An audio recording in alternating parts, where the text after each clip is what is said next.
Fuck Habib Rizik. Fuck Habib Rizik. Fuck Habib Rizik. Sorry, baru minum bir. Minum bir di Rusma halal. Lebih halal dari sabu. Thank you banget untuk cewek-cewek yang berkerudung di sini, tapi lu asik banget. Kita ketemu di neraka. Melaporkan pasal-pasal yang diduga terkait penghinaan terhadap agama, juga penghinaan terhadap ulama. Saya melihat orang-orang seperti ini sudah diduga terpapar model-model paham komunisme gaya baru. Karena hanya komunisme yang memang tujuannya menghina agama dan ulama. Oke. Bagaimana Indonesia bisa menjadi negara yang bukan lagi sebagai surga buat penista agama? Yeah. IKC itu di dalam penjara saja bisa bonyok gitu. Nah, masyarakat nanti juga akan melihat kalau polisi tidak sergap, tidak gercep cepat menindak daripada orang-orang menistakan agama, nanti akan timbul masyarakat yang melakukan pengadilan jalanan. Okay. Laporan demi laporan itu banyak yang tidak direspon, kecuali hanya Ahok satu. Itu di demo berjuta-juta, berjilid-jilid. Itu pun Muhammad Kece satu direspon, dan itu pun ada barter yang namanya Yahya Wali pun dijebloskan penjara dengan alasan yang sama. Tidak bisa menerima daripada permintaan maaf karena itu hak Allah. Agama yang dihina itu adalah Allah. Untuk syariat Islam, hukum Islam tidak ada tebusannya buat penista agama kecuali hukuman mati. Oke. Gitu. Baik. Dari mana musik itu? Dari gereja. Musik bagian ibadah Kristen. Makanya sekarang mereka nyanyi, Pak. Kasihnya seperti sungai, kasihnya seperti sungai. Haleluya,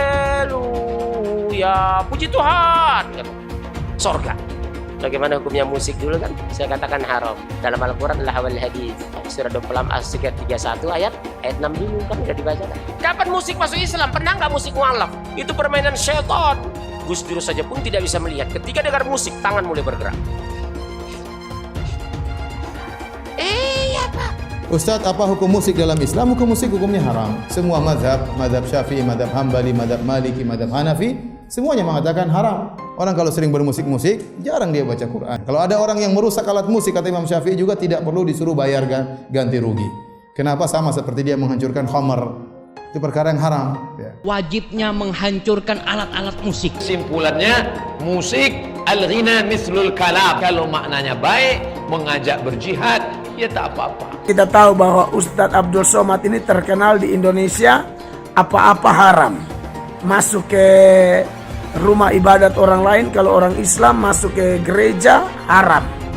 Ini haram, itu haram. Belum lagi ustadz-ustadz sejenis Abdul Somad yang mengharamkan kalau mengidolakan pemain sepak bola haram. Ini haram, itu haram. Bahaya kalau pemimpin-pemimpin di negeri kita berpatokan pada pandangan-pandangan seperti Somad itu, maka Indonesia tidak akan maju, saudara-saudara. Kalau itu ada ormas yang seperti itu, ya kita gebuk. Sudah dinyatakan sebagai organisasi terlarang, ada tabnya jelas sekali. Ya kita gebuk, kita tendang. Sudah jelas itu. Jangan ditanyakan lagi. Antum mencintai pemain bola kafir, boleh nggak?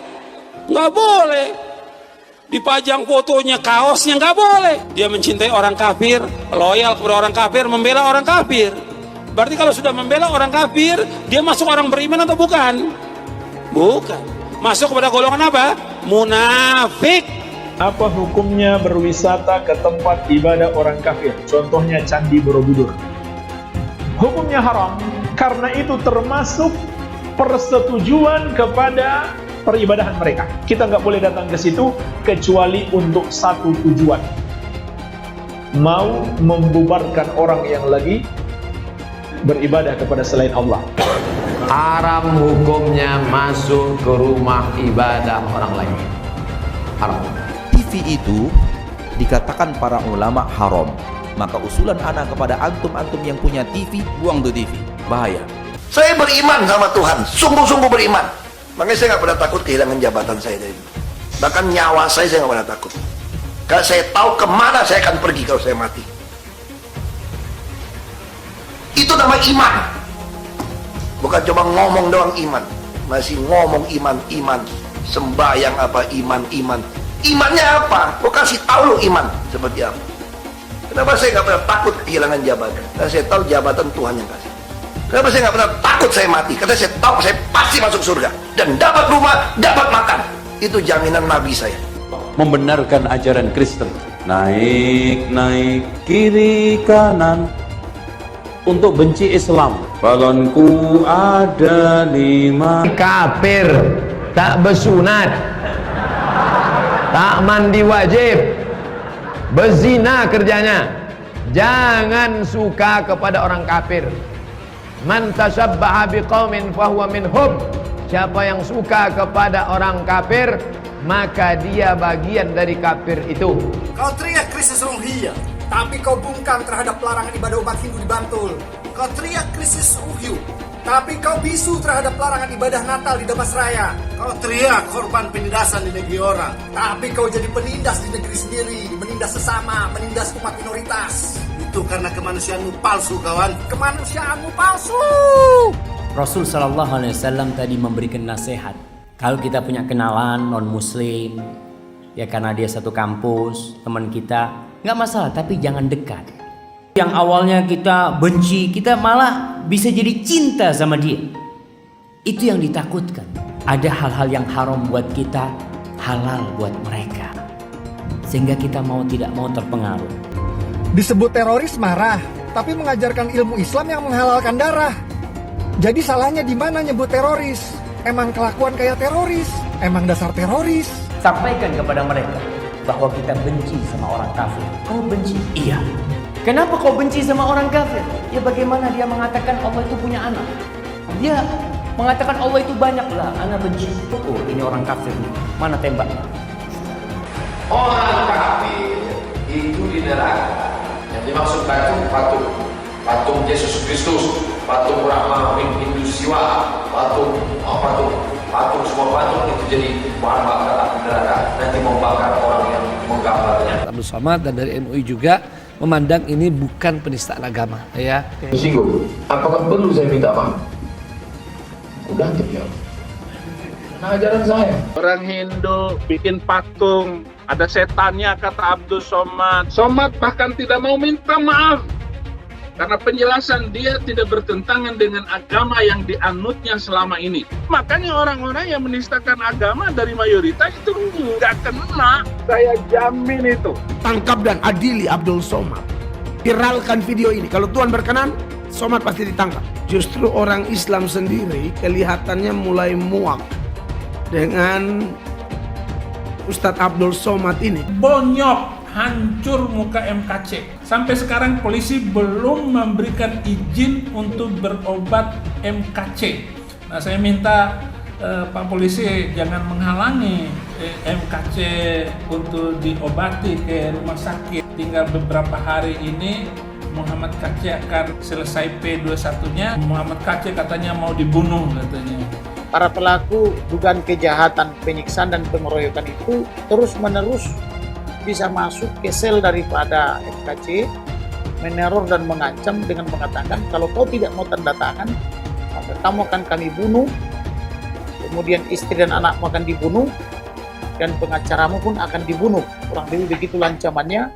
Maka MCAC pun terpaksa di bawah ancaman yang luar biasa menandatangan, memohon supaya perkara itu dilanjutkan, tidak boleh dihentikan. Jadi nggak ada intimidasi dan apalagi ada isu-isu melakukan pembunuhan dan sebagainya. Keki itu sudah mengucapkan terima kasih dengan Pak Novel Bonaparte dengan surat pernyataan yang dibuat dan sebagainya. Bahkan Keki sendiri itu sudah mencabut laporan pengaduannya. Mintaan maaf dari yang bersangkutan. Ya ini perlu didalami lagi, mungkin situasi psikis yang bersangkutan mungkin saja bisa terjadi seperti itu. Tangkap Ustadz Abdul Somad sekarang juga. Bagaimana provokasi yang dilancarkan oleh Ustadz Abdul Somad amat sangat keterlaluan memecah belah bangsa ini. Saya juga memohon pada bapak-bapak polisi untuk tidak takut kepada tekanan dari manapun. Kalau Abdul Somad tidak ditangkap, ini adalah biang keladi. Biang keladi dari keributan antar umat beragama. Ayat-ayat tentang boleh membunuh dan boleh menghina orang lain beda agama itu ditutup.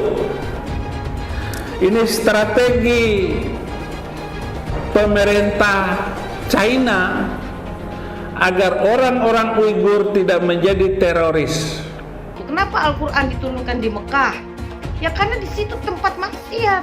Selama ini yang kita lihat teroris kan yang bercadar, ya kan, ingat gak yang bom yang di Surabaya pakai cadar? Ternyata di dalam cadarnya, di dalam bajunya itu ada bom. Ya kita takut lah. Kalau bagi teroris yang bunuh diri itu nggak akan ditemani bidadari, ya itu manusia-manusia bodoh. Jangan katakan bom bunuh diri. Ini banyak wartawan-wartawan yang tidak islami memakai istilah-istilah kafir tanpa dia sadari. Gerakan bunuh diri, padahal gerakan mati syahid. Zaman sahabat Nabi pakai pedang, zaman sekarang tak pakai pedang. Letupkan, ledakkan, mati syahid. Ada pun orang yang mengejek ini mati konyol. Orang mati syahid dia katakan mati konyol. Saya pernah ditanya, apa pendapat Pak Ustadz tentang ISIS? Bagus, saya bilang. Siapa yang tidak ikut kepada ISIS, kafir, halal darahnya. Ceramahnya Ustadz Abdul Somad. Ya, ceramah yang membenarkan bom bunuh diri. Bom bunuh diri itu memang benar dalam Islam. Laporan terhadap Ustadz Abdul Somad itu sudah dilaporkan dari beberapa tahun yang lalu. Namun apa yang terjadi justru tidak pernah dipanggil. Minta maaf pun tidak mau, karena di dalam konferensi persnya di NUI kan beliau cuma menyatakan begini, bahwa jika beliau meminta maaf berarti ajarannya harus direvisi. Ternyata Pak Somad boro-boro diproses, dipanggil saja tidak gitu loh. Makruh hukumnya menengok tiang listrik yang berbentuk salib, karena dikhawatirkan hati goncang. Itulah yang ditempelkan salib di belakang ambulan. Kalau masjid kita punya ambulan, balik dari sini ambil pilok itu lambang yang ada di ambulan, ganti dengan bulan sabit. Batu hitam itu ya Allahnya orang Islam, walaupun seluruh ulama Islam mengatakan kami tidak menyembah batu hitam. Tetapi kenyataannya kenapa harus pergi ke Arab Saudi untuk mutar-mutar batu hitam itu? Bahkan kita kalau naik haji itu putar 7 kali. Sekali putar, cium itu batu hitam. Putar lagi sekali, cium batu hitam itu. Tidak ada masuk surga di dalam Islam itu. Lalu saya tunjukkan ayatnya. Quran surat Al-Ahqaf ayat 9. Jadi Nabi Muhammad tidak tahu apakah dia masuk surga atau tidak. Nah ini yang dimaksudkan oleh Muhammad Kacai, bahwa tidak ada keselamatan di dalam Islam. Benar itu ada di dalam Al-Quran kok. Ayatnya ada bahwa Nabi Muhammad ketika sholat didatangi oleh jin dan mengerumuni ketika dia lagi sholat. Ayatnya ada. Orang Islam aja yang nggak tahu ayatnya di mana.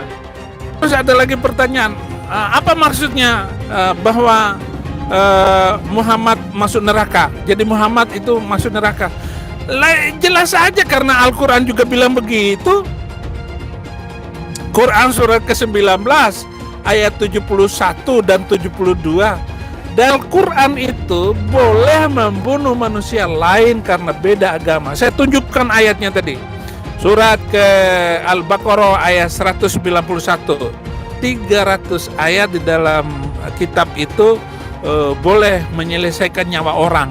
Bela kitab sucinya, bela Tuhannya, ya kan? Kalau Tuhannya pun setan mungkin dibela juga, kan begitu. Kesibukan para lelaki yang masuk surga di surga adalah memecah perawan istri-istrinya.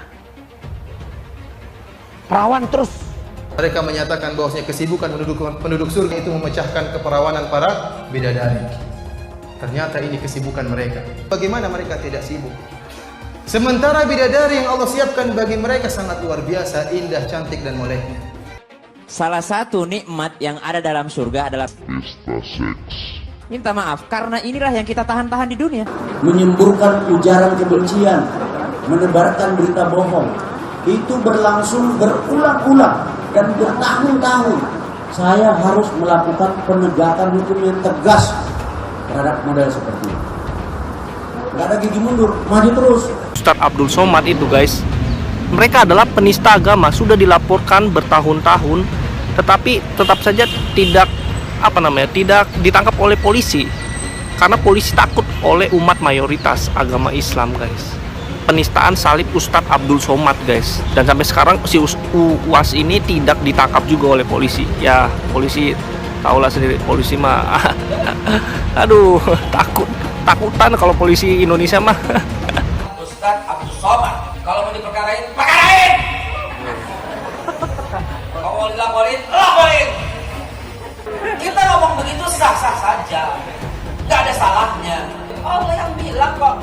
Jadi apabila Abdul Somad yang menghina salibnya orang Kristen tidak mau meminta maaf karena dari isi ceramah kau itu menimbulkan keributan antar umat beragama. Mungkin aja Somad ya, apabila ada orang non muslim mengatakan di tasbih itu ada tuyul, kuntilanak atau genderuwo, marah nggak kau? Ingat loh, nanti di neraka itu justru banyak yang muslim yang masuk neraka. Agama musuh besar Pancasila. Indonesia itu harus memisahkan antara agama dan negara. Agama dan negara kalau dicampur aduk, maka dua-duanya akan mundur. Kalau negara ingin maju harus dipisahkan dari agama. Mana lebih bagus Pancasila sama Al-Quran? Gitu kan? Sekarang saya mau tanya nih semua.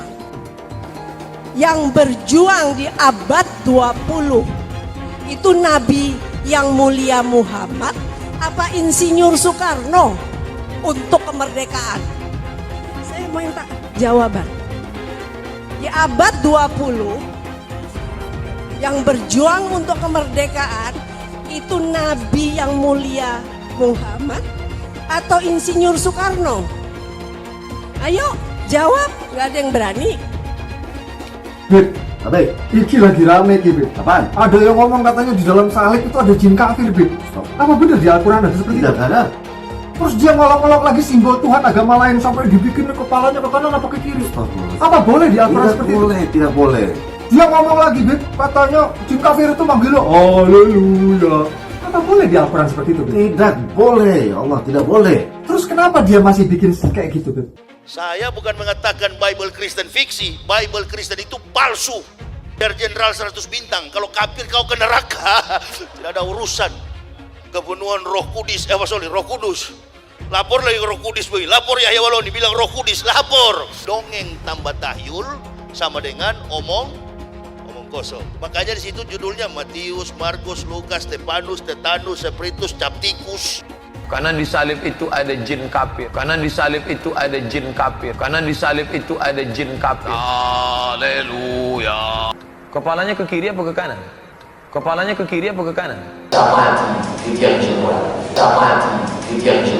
Tetap percaya salib itu lambang mulia, bukan jin. Kok ketawa? Aku nggak nyindir siapa-siapa loh. Tidak benar. Saya ulangi, tidak benar bahwa Nabi Muhammad sudah dapat jaminan surga. Tidak ada ayat Quran yang menerangkan Allah itu ada. Sekarang saya tanya, Allah ada nggak? Mana dalilnya? Quran nggak ada itu. Coba kita baru tahu kan, baru dengar kan? Tidak ada ayatnya Muhammad masuk surga. Muhammad sendiri dikerumuni jin. Ada ayatnya Muhammad dikerumuni jin. Muhammad itu dekat dengan jin. Pokoknya saya bongkar budal badil. Kitab karangan manusia, kitab dongeng Arab kita bongkar. Ayo nyadar bangsa Indonesia. Nyadar ya, tidak ada apa-apanya Muhammad bin Abdullah itu. Katanya Muhammad itu utusan Allah. Tapi kenapa tidak satupun wahyu yang turun kepada Muhammad? Jelas ya ayatnya. Muhammad ini dekat dengan jin. Pancasila Soekarno, ketuhanan ada di pantat. Anak Tuhan dari mana? Kalau Yesus anak Tuhan, bidangnya siapa?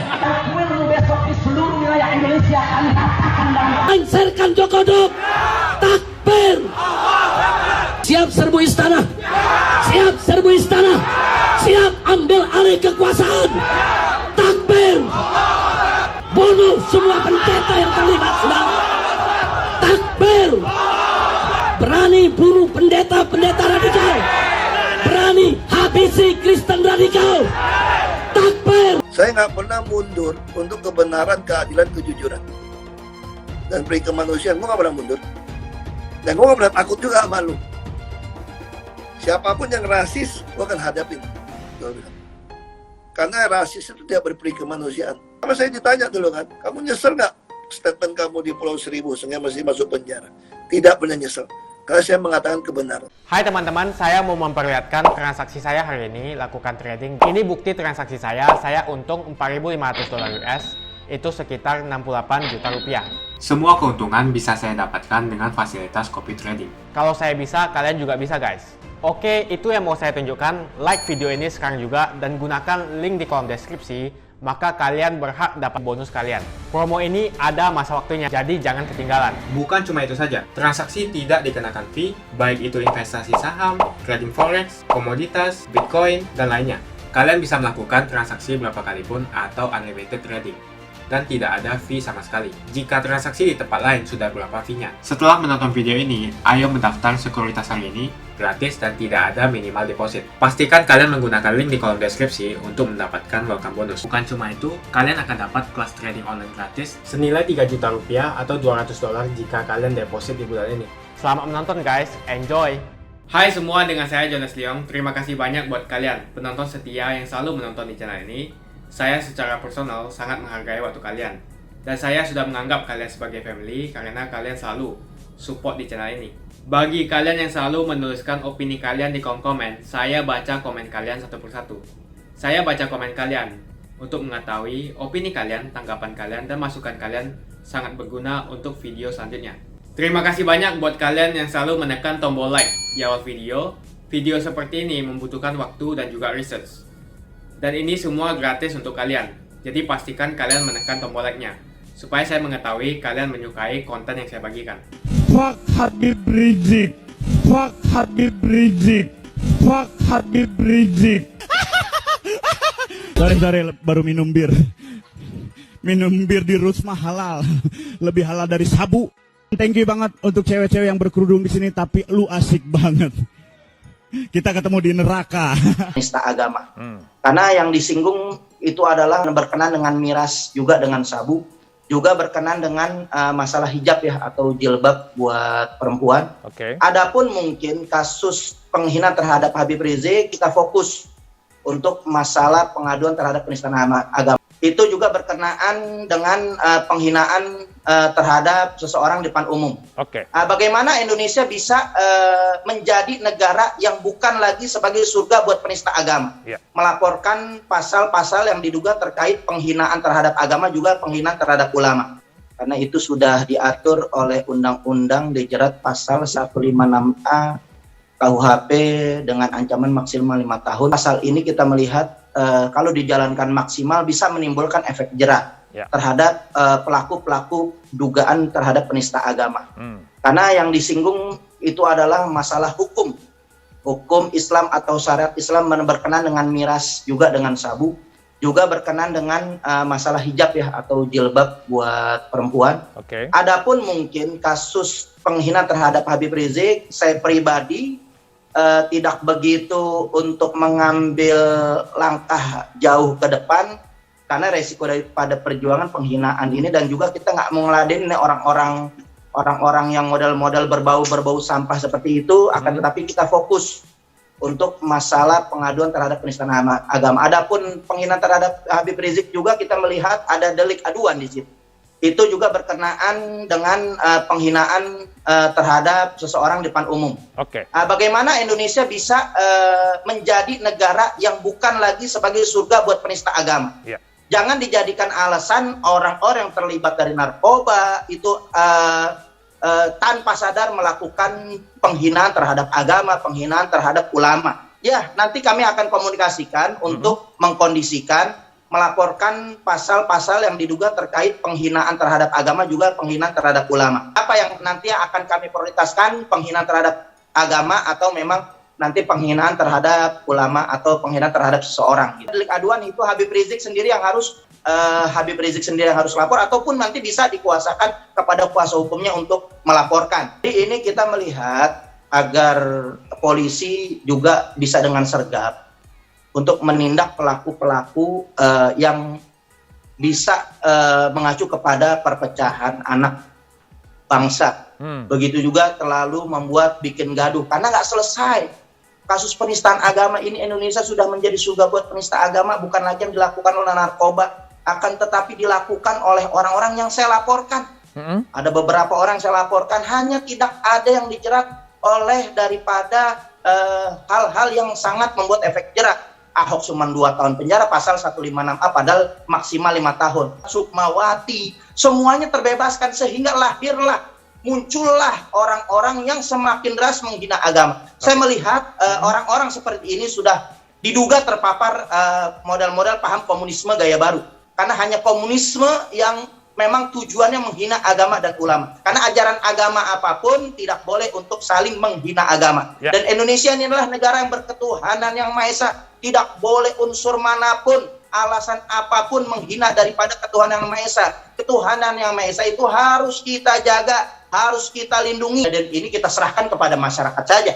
Karena kita melihat si kece itu di dalam penjara saja bisa bonyok gitu. Nah, masyarakat nanti juga akan melihat kalau polisi tidak sergap, tidak gercep cepat menindak daripada orang-orang menistakan agama, ini akan dibuat gaduh terus. Nanti akan timbul masyarakat yang melakukan pengadilan jalanan. Maka kami juga melihat laporan demi laporan itu banyak yang tidak direspon, kecuali hanya Ahok satu. Itu di demo berjuta-juta, berjilid-jilid. Itu pun Muhammad Kece satu direspon, mungkin 1 banding 1000 atau mungkin 1 banding 1 juta. Dan itu pun ada barter yang namanya Yahya Wal ini pun dijebloskan penjara dengan alasan yang sama. Nah, kita mempertimbangkan, kita mempertimbangkan untuk lapor atau tidak. Mungkin ada yang kita mengarahkan untuk masyarakat bisa mendidik masyarakat untuk bisa membuat laporan. Kita meminta apa yang kita laporkan diproses dong, karena ini negara hukum. Jangan diskriminasi gitu loh. Jangan terhadap orang yang lemah saja dijerat dengan hukum yang begitu berat, tetapi orang-orang yang punya nama, punya tokoh sampai saat ini itu menelan pil pahit yang luar biasa kami terhadap kasus-kasus ini. Maka tidak ada kapoknya sehingga timbul lagi penista agama. Kalau kita baca atau buka medsos setiap hari, itu luar biasa. Nggak kuat saya ngeladenin daripada baik per individu, kelompok yang berani menghina agama apapun, yang berani menghina ulama, mereka meminta maaf ataupun McDenny minta maaf, itu kita serahkan nanti kepada umat Islam untuk bagaimana menanggapi itu semua. Karena kasus ini nggak bisa selesai. Untuk saya tidak bisa menerima daripada permintaan maaf, karena itu hak Allah. Agama yang dihina itu adalah Allah. Saya nggak mau melancang untuk menerima maaf karena tidak ada tebusannya. Untuk syariat Islam, hukum Islam tidak ada tebusannya buat penista agama kecuali hukuman mati. Nah, ada ini pernah nanyakan, bagaimana hukumnya musik dulu kan? Saya katakan haram. Dalam Al-Quran adalah awal hadis. Ya, surah 26 ayat 31 ayat 6 dulu kan udah dibacakan. Dari mana musik itu? Dari gereja. Musik bagian ibadah Kristen. Makanya sekarang mereka nyanyi, Pak. Kasihnya seperti sungai, kasihnya seperti sungai. Haleluya. Puji Tuhan, katanya. Sorga. Umat Islam mengikuti itu sekarang. Al-Quran dinyanyikan, salawat dinyanyikan, istighfar dinyanyikan, kalimat talbiyah dinyanyikan pakai musik. Itu mengikut Nasrani. Ustadz yang di luar sana bilang, ini musik Islami. Kapan musik masuk Islam? Pernah nggak musik mu'alaf? Nggak pernah, Pak, disyaratkan musik itu. Yang dibolehkan dalam Islam rebana. Tidak ada pakai seruling, tidak ada organ tunggal, tidak bergitar. Itu permainan syaitan. Coba Bapak dengar musik itu. Gus Dur saja pun tidak bisa melihat. Ketika dengar musik, tangan mulai bergerak. Iya, Pak. Iya. Benar, coba lihat. Begitu luar biasa musik. Umat Islam tidurkan dengan musik. Musik tidak dihafal pun anak-anak hafal. Sementara Al-Quran dihafal pun hilang. Anak saya Pak itu. Oh, cepat sekali hafal musik itu. Padahal nggak pernah dihafal. Tapi baca Quran, meringis baru mau. Kenapa? Begitu disuruh baca Quran, setannya langsung sek masuk. Lihat Bapak kan, asal ngaji cari senderan. Kenapa? Setan menyuruh nyender gitu. Iya Pak, pengaruh setan ibu itu. Akhirnya kesetanan. Barang siapa yang berteman dengan setan, pasti dijamin Allah loh. Pasti menyesatkan. Masalahnya Bapak tahu nggak? Antum tahu nggak? Kenapa semudah itu kena bisikan setan? Karena mempengaruhi manusia tidak vulgar, tidak kasar, tidak keras, lembut, halus. Itulah yang dilakukan orang jil itu. Udahlah, kita nggak perlulah mengaku masuk surga. Orang lain juga punya hak kok. Setan itu menggoda Adam halus sekali. Dia tidak kasar, tidak vulgar. Makanya di Indonesia ustadz-ustadz lembut itu disenangi. Ustadz lembut itu coba di televisi itu. Paling disenangi ustadz lembut. Tapi begitu ada ustadz tegas bicara hadis, Dr. Rashid dicoret. Ada ustadz tegas, Dr. Anwar Sanusi dicoret. Ada ustadz tegas bicara tafsir, Ihsan Tanjung dibuang.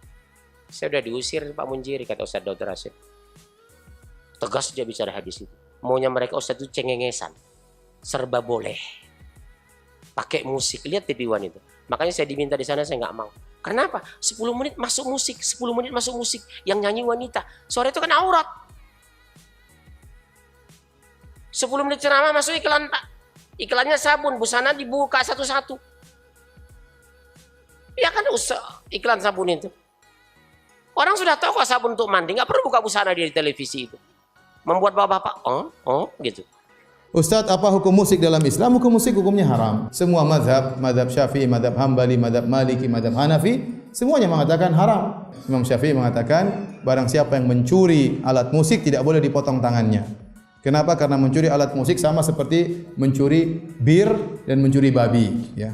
Mencuri yang haram tidak perlu dipotong tangannya. Kalau ada orang yang merusak alat musik, kata Imam Syafi'i juga tidak perlu disuruh bayar ganti rugi. Kenapa? Sama seperti dia menghancurkan khamar. Itu perkara yang haram. Ya. Dan seluruh ulama Syafi'i mengharamkan. Imam Ghazali, mau sebut ulama Syafi'i mana saja. Kalau Anda bilang menyuruh orang bermadhab, Anda harus konsekuensi, komitmen. Maka dalam masalah musik juga ikut madhab. Apalagi seluruh madhab, 4 madhab mengharamkan. Dan tidak usah kita bicara tentang masalah dalil, kita bicara tentang efek daripada musik. Coba sekarang musik ya. Orang kalau sering bermusik-musik, jarang dia baca Quran, jarang dia mau apalagi dia semakin mendalami musik ya. Ini juga sholat tidak begitu tenang ya. Kebanyakan musik sekarang musik yang maksiat. Nah, musik yang gambus-gambus kasidah-kasidah kurang enak didengar. Lebih enak yang rap, metal, pop, jazz, lebih enak-enak ya. Isinya apa? Perempuan.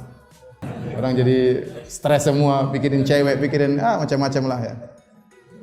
Begitu kenyataannya. Musik-musik yang maksiat.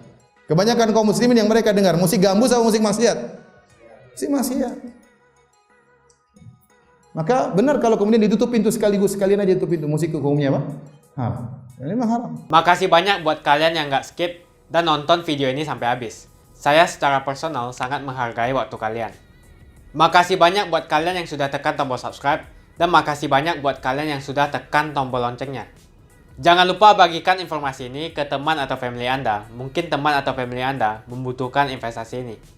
Oke guys, sekian dulu dari saya. Jangan lupa follow Instagram saya di @johannesleongofficial untuk kata-kata motivasi setiap harinya. Bagi kalian yang termotivasi nonton video ini, ayo like video ini dan subscribe di channel ini. Dan buat kalian yang sudah subscribe di channel ini, jangan lupa tekan tombol loncengnya supaya kalian mendapatkan notifikasi setiap kali saya upload video. Hai teman-teman, kalian sudah membuka akun untuk melakukan investasi atau trading? Jika belum, membuka rekening sekuritas itu gratis loh. Bahkan cuma butuh 5 menit saja. Cepat dan simple.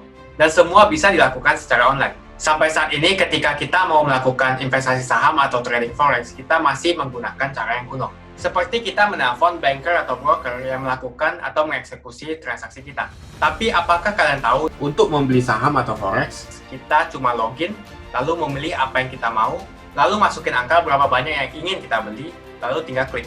Sesimpel itu. Sampai saat ini kita bingung mau investasi saham luar negeri, trading forex, komoditas, dan cryptocurrency di mana tempatnya. Kita bisa lakukan semua trading di sini. Karena sekuritas ini merupakan one-stop shopping. Sampai saat ini kita membayar fee di setiap transaksi kepada banker atau broker. Setiap kita melakukan transaksi jual beli, biasanya kita dipotong fee oleh platform kita. Kalau dalam 1 bulan kalian melakukan transaksi 1 kali, mungkin tidak terasa. Coba kalian melakukan trading sebanyak 100 kali. Sudah berapa fee-nya? Misalnya kalian membeli saham Google dengan fee per transaksi $10. Jika kalian membeli saham Google 10 kali, maka fee transaksi sudah $100. Belum lagi kita akan dikenakan fee ketika kita menjual saham itu. Itulah sebabnya kenapa saya memilih sekuritas ini, karena tidak ada fee sama sekali. Saya ulangi, tidak ada fee sama sekali ketika kalian melakukan transaksi. Dan yang kedua, kalian bisa melakukan unlimited trading atau trading sebanyak apapun. Ya, kalian bisa melakukan trading 10 kali, 100 kali, 1000 kali dalam sehari tanpa dikenakan fee. Jadi berapa banyak uang yang kita hemat dari fee saja? Menarik bukan? Jadi apa yang kalian tunggu? Mendingan kalian cobain sendiri aja deh. Tutorial bisa kalian cek di kolom deskripsi. Bukan cuma itu, kalian akan dapatkan kelas trading gratis yang nilainya 3 juta rupiah jika kalian deposit di bulan ini.